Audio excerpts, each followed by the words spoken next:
Breaking news on the Drogheda Ipas Centre that was burned out on Halloween night. This is one of the craziest news articles I've ever read. So this was just put out yesterday by the Irish Examiner, the only newspaper to put out this news article, by the way. So they're trying to suppress this news story.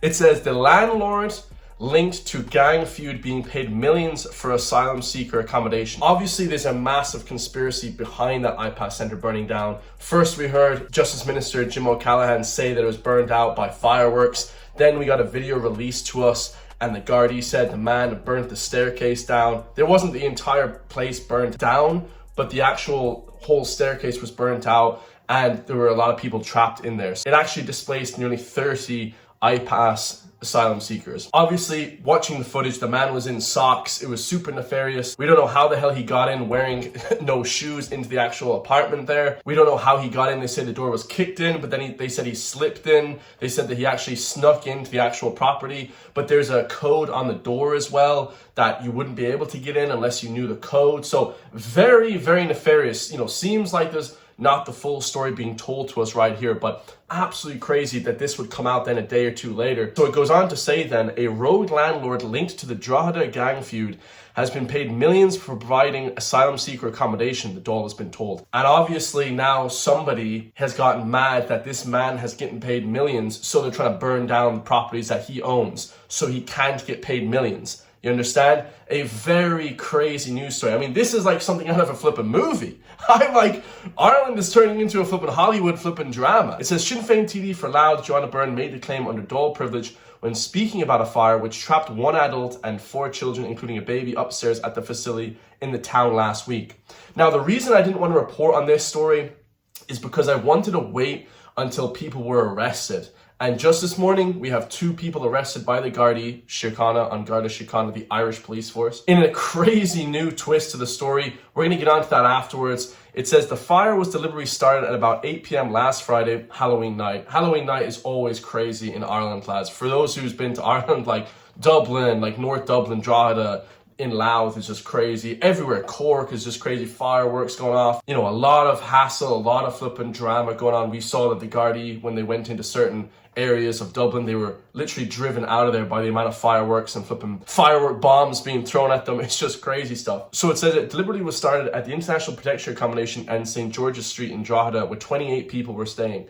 So over 30 people were evacuated and they have to now be put into Airbnb accommodation. We know about that. But it says the CCTV footage obtained by the Sunday Times showed a masked man pouring what looked like petrol on the stairs before lighting them on fire, trapping people inside the burning building. A real sick move as well. For those who don't know, they light the staircase on fire, these criminals, because they want people to jump over them and break their legs and hurt them back. And, it actually hurts you even more. So you don't have to burn down the entire property, but either you suffocate from the fumes of the fire or you jump down the stairs and flipping, you can hurt yourself, break your neck, flipping, God knows, break your back, break your legs. It's a sick, sick move by this criminal organization, obviously. Or we don't know if it's a criminal organization. No actual description was given of these criminals or background, but we're getting into that in a second, like I said. It says fireworks were also thrown in through a window. So it makes it clear here to say that fireworks were thrown in through a window, because like I said in the beginning, Justice Minister Jim O'Callaghan told us that there were fireworks as well. So he must have thought that the fireworks lit the staircase on fire, when in actual fact, it was a man that was pouring petrol on the flipping staircase like a crackpot. 5 people, 4 of whom were children, were rescued from the top floor. Some of the 28 residents of the centre were admitted to the Lady of Lourdes Hospital in Drogheda, and no one suffered serious injury. So like I said, we had a lot of psyops come out about this. Some lady who was a passerby was crying uncontrollably about this. When nobody was hurt, they were all foreign, but nobody was hurt. It was okay.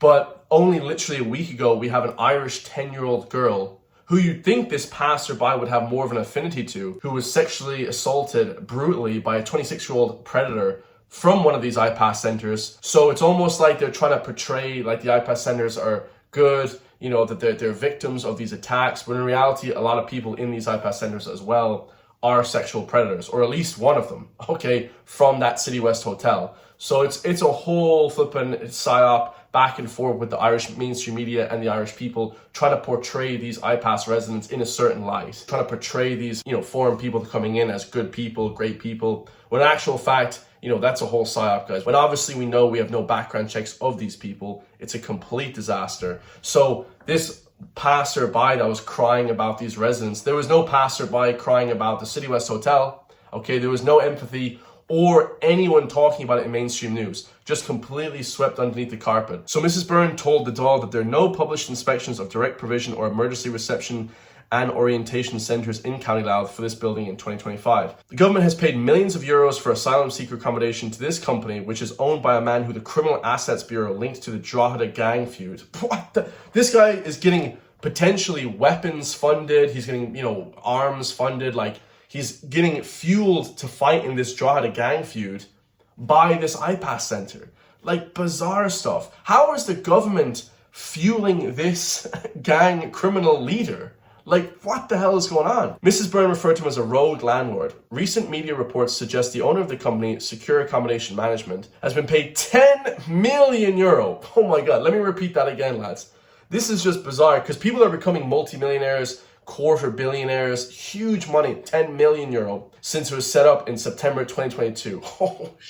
So in literally 3 years, the guy is made 10 million euro. Unflippin' believable for only bringing in 28 people, for housing 28 people. Unbelievable. Indeed, the Department of Children, Disability and Equality highlighted its huge profits in 2023. In response, Public Expenditure Minister Jack Chambers said that he was shocked and appalled by what's happening in Drogheda. I heard many people from the deputy community express how appalled they were about the particular incident. We all condemn it.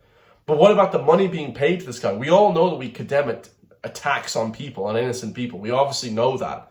But why are they paying this guy millions to fuel a gang war? So of course the left-wing loonies came out to talk about this. Ivan Bacik and Holly Karn saying it's horrendous. We all know that. You know, obviously we know that burning down a flipping Ipas center where 30 people are living is not a good thing to do, right?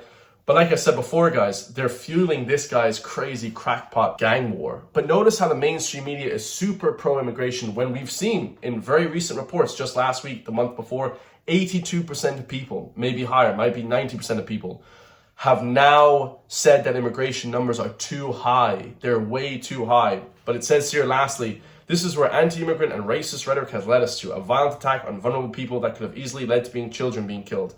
Well, there was a child sexually assaulted by an illegal immigrant from one of these immigrant centers only last week. So there's no mention of that whatsoever, guys. You know, there's no fair actually reporting. But like I said, I didn't actually want to report on that news story, on that article, until we saw some people get arrested. But luckily, Thursday, the 6th of November, just this morning, guys, at 10 o'clock, literally an hour ago, 2 men have been arrested in connection with the investigation into a fire at the building house of Ipas applicants in County Louth on Halloween night. It says here, a man aged in his 20s was arrested, while a second man aged in his 20s was also arrested in the morning. Both are being held at Garda Station in Louth.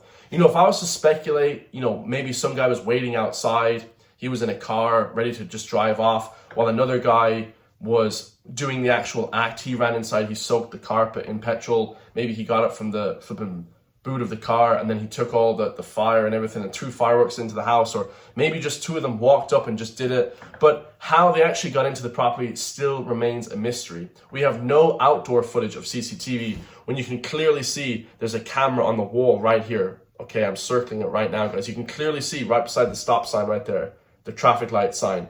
There's multiple cameras. And the thing is as well, for those who don't live in Ireland, lads, Ipas centres are one of the most heavily secured places in the country because they know people are angry. These people are getting 5-star accommodation. These people are getting 3 meals a day. These people are getting free food, free accommodation, free housing, free everything, guys. Free cars, free massages, free meals. It's just like free when our own people, which is 16 to 24,000 homeless people, are living on the side of the street, dying on the side of the street. So, you know, it's just a bizarre situation that they have no footage of this guy running outside of the property. They have no footage of these guys up the street, any CCTV footage on that street, Georgia Street.